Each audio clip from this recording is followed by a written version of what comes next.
Bonjour à tous et bon début de semaine à tous. Nous sommes ravis de vous accueillir pour une nouvelle semaine. Nous allons parler d'infos pratiques avec nos différents invités. Aujourd'hui, il est question donc d'un programme de prévention des conduites addictives et des risques associés à destination des lycéens de Guadeloupe. La prévention, vous le voyez, donc plus que jamais d'actualité. On en parle avec nos deux invités. Maryse Campras, bonjour. Bonjour. Vous êtes infirmière scolaire chargée de projet au rectorat. Bienvenue. Tony Romuald, bonjour. Vous êtes praticien hospitalier donc au CHU, vous êtes addictologue, également coordonnateur donc du réseau Addiction Guadeloupe. Tout à fait. Merci d'avoir accepté notre invitation, deux invités que l'on connaît bien dans Midi Service. Très bien. Alors, avant de parler de ce programme qui a été mis en place, je l'ai dit, donc à l'attention des lycéens de Guadeloupe, est-ce qu'on peut présenter, docteur, le réseau Addiction Guadeloupe? Le réseau Addiction, c'est un réseau de santé, comme le réseau diabète, HTA. C'est un réseau qui est chargé d'améliorer la santé aux personnes addictées, quelle que soit l'addiction, que l'addiction soit sur un mode de substance, tabac, alcool, drogue ou encore comportemental. Il s'agit par exemple, pour être très pratique, de permettre à des personnes dont la santé le permet de se faire suivre par exemple par des psychologues de ville. Parce qu'on sait que dans les institutions, par exemple, il y a un psychologue dans chaque XAPA et dans chaque service hospitalier. Ça permet donc de permettre, par exemple, s'il faut prendre l'exemple d'une maman qui a un problème d'addiction, qui est suivie par son médecin traitant, d'être suivie par un psychologue juste à côté. C'est aussi la prise en charge de médicaments non remboursés, notamment, mais aussi les médicaments remboursés quand les patients n'ont pas les couvertures complémentaires pour permettre une bonne prise en charge. Donc on améliore les soins sur ces deux thématiques, mais alors c'est vrai que les réseaux bougent un peu, on a une diminution de budget, ça a été la sophologie, l'art-thérapie, les soins d'optique, les soins dentaires, enfin un tas de prestations dites dérogatoires que la Sécu ne prend pas en charge. Donc on pallie un petit peu au manque de certaines structures ou institutions. Je le disais, donc la prévention reste plus que jamais d'actualité, surtout à destination des jeunes. Est-ce que vous avez des chiffres? Est-ce qu'il y a des études qui ont été réalisées justement sur l'addiction justement au niveau des jeunes? Alors, si on prend les chiffres récents, je crois qu'on a 2008-2009, on sait que 90% des jeunes de 17 ans ont expérimenté l'alcool. 82%. C'est que 60% ont un usage assez régulier, que 56% avaient déjà connu l'ivresse. 17 ans. Si maintenant on descend dans les collèges, on sait que 65% des collégiens de 6e ont déjà connu l'alcool, ont déjà bu au moins une fois dans leur vie. Que la question de l'usage régulier est autour de 5%. Si maintenant on va chez les élèves de 3e, 85%, donc ça se rapproche des 90 de tout à l'heure, ont déjà connu l'alcool, donc ont déjà bu de l'alcool, que 42% connaissaient ce qu'on appelle l'usage régulier plus de 10 fois par mois, et certains avaient, c'est 7% d'ivresse. 7% d'ivresse. Vous y êtes bien évidemment confronté à cette alcoolémie chez les jeunes? Tout à fait. Régulièrement. Alors voilà, concrètement, ça se traduit comment? Alors, nous avons des élèves qui nous sont envoyés à l'infirmerie parce qu'ils sont soit endormis, donc ceux-là, on arrive un peu à canaliser, c'est-à-dire qu'on appelle les parents, et les parents viennent les chercher, mais nous avons beaucoup d'élèves qui sont surexcités, donc qui sont prêts soit à tout casser, ou alors à se battre. Donc ceux-là aussi, donc soit on appelle les pompiers, le 15, le SAMU, ils sont évacués vers le centre hospitalier ou alors les parents viennent les chercher. Mais nous avons surtout les élèves qui sont en coma éthylique. Coma éthylique. Ça nous arrive. Donc là, on n'a pas le choix. Pronostic vital engagé, donc on les évacue automatiquement vers le milieu hospitalier. Alors qui boit le plus? Ce sont les filles ou les garçons? Avant, on avait plus tendance à dire que les garçons buvaient plus que les filles, mais maintenant, non. Maintenant, les filles boivent beaucoup. Et c'est un phénomène qui prend de l'ampleur au fur et à mesure des années. Vous vous rendez compte que voilà, l'alcool se banalise au sein des établissements scolaires? Maintenant, je pense que c'est alarmant. On arrive à un système où maintenant, dans les établissements scolaires, l'alcool est omniprésent.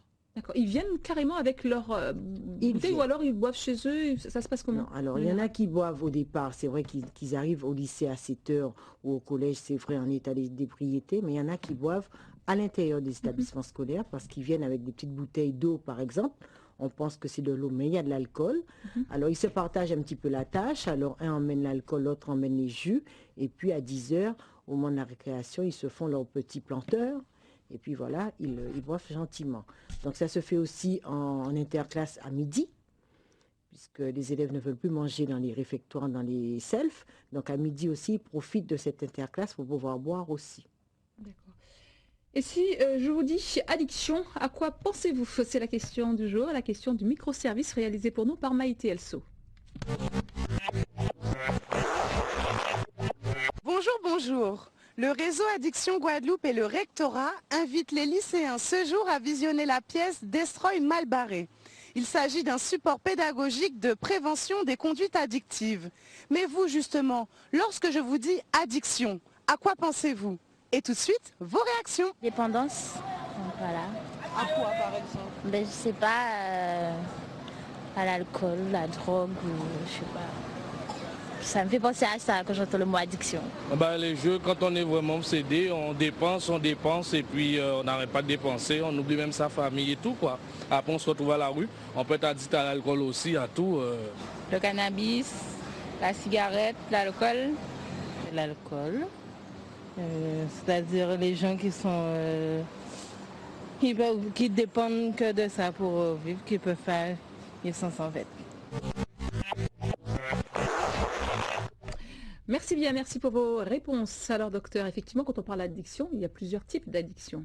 Tout à fait, il y a plusieurs types. Alors, comme vous avez vu, on a parlé, heureusement, l'alcool, mais aussi des jeux. Il n'y a pas que l'addiction avec substance, parce que celle-là, on la voit, mais il y a toutes les addictions qui posent problème aujourd'hui. Les jeux vidéo, cyberaddiction, Le téléphone, enfin, c'est d'autant plus grave que ça touche les jeunes. C'est d'autant plus grave que ça touche des jeunes scolarisés qui ont besoin qui ont un cerveau qui est immature et dont finalement cette addiction modifie les connexions et qui empêche le cerveau de devenir mature comme il devrait l'être. Alors ce programme de prévention dont on va parler tout à l'heure dans un instant concerne uniquement l'alcool. Ou alors les autres addictions sont également concernées? Il concerne l'alcool parce qu'on s'est dit quand même, mine de rien, c'est l'addiction majeure en France, en Guadeloupe, on pourrait presque dire et dans le le cannabis. monde. Moi j'aurais parlé plus du cannabis, non? C'est l'addiction qu'on le retrouve le plus parce que celui-là, il est visible au cannabis parce qu'on se dit il a les yeux rouges et puis il est un peu particulier.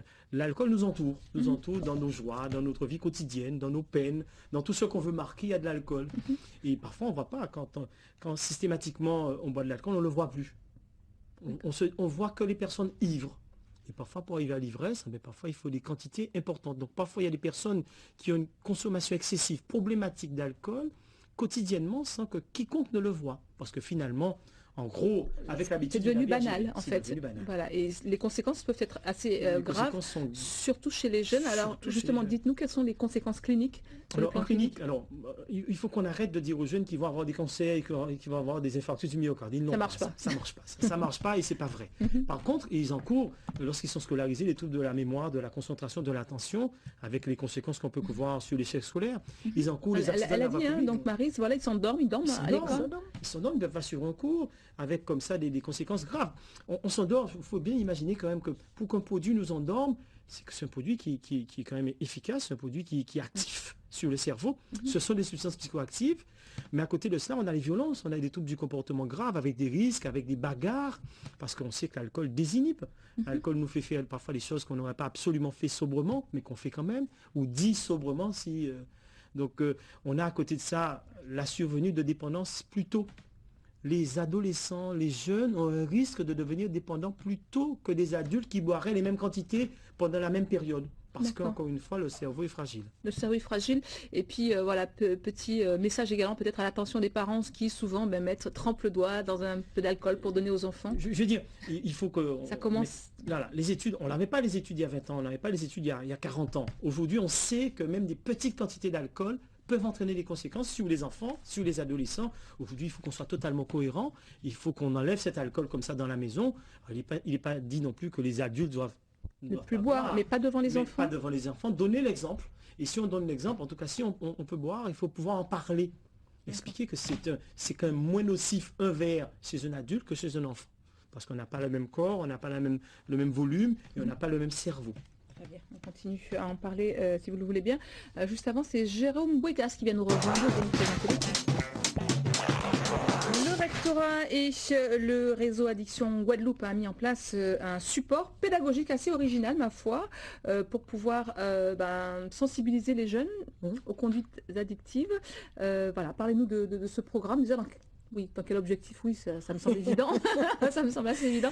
Mais voilà, quel est l'objet vraiment principal de ce programme? Je vais quand même rajouter que nous avons été financés par la région Guadeloupe, en collaboration avec effectivement le réseau Addiction Guadeloupe et le rectorat.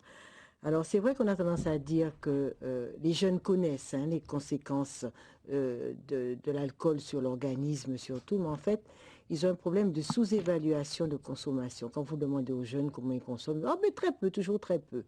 Donc c'est pour ça qu'il est important pour nous de revenir là-dessus, de revenir pour leur expliquer que boire de l'alcool, ce n'est pas anodin. Donc ça c'était aussi important. Les sensibiliser aussi sur les conséquences de cette consommation d'alcool, aussi bien sur les accidents routiers, sur le travail à l'école. On fait leur expliquer qu'il y a quand même beaucoup de conséquences et surtout aussi informer les parents. Parce qu'ils ont tendance à être un petit peu démunis, si on veut, entre guillemets, ne pas savoir où s'adresser en cas de problème. Ou alors, carrément, ne pas croire, quoi. Enfin, je veux dire, se voiler la face. On a souvent ce problème de déni dans les établissements scolaires quand on appelle les parents, mais c'est vrai que maintenant avec le réseau Addiction Guadeloupe, nous travaillons vraiment en symbiose et en collaboration de façon justement à pouvoir permettre aux parents une prise en charge totale de leur enfant addict. Donc c'est ça notre problème. Donc là, on a un autre problème aussi, parce que là, nous devons travailler dessus de manière à pouvoir mettre en place un programme de prise en charge totale d'un élève en état d'ébriété